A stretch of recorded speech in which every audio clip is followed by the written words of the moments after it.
The topic that I've actually gone and testified for in Hartford recently is the sales tax issue with Amazon.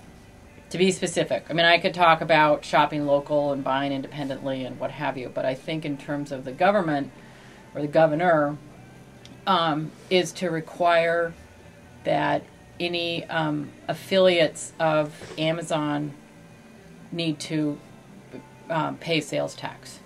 There's like 3 other states in the nation that have passed this bill. Mm-hmm. So basically, people who order from Amazon or any of their affiliates don't have to pay sales tax.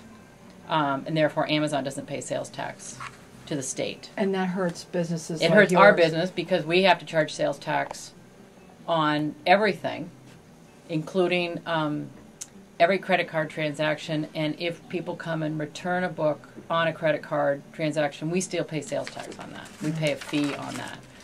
So I think if they can convince the legislature to pass a bill that requires Amazon and its affiliates to pay sales tax, would really help independent bookstores, not just independent bookstores, but other independent businesses.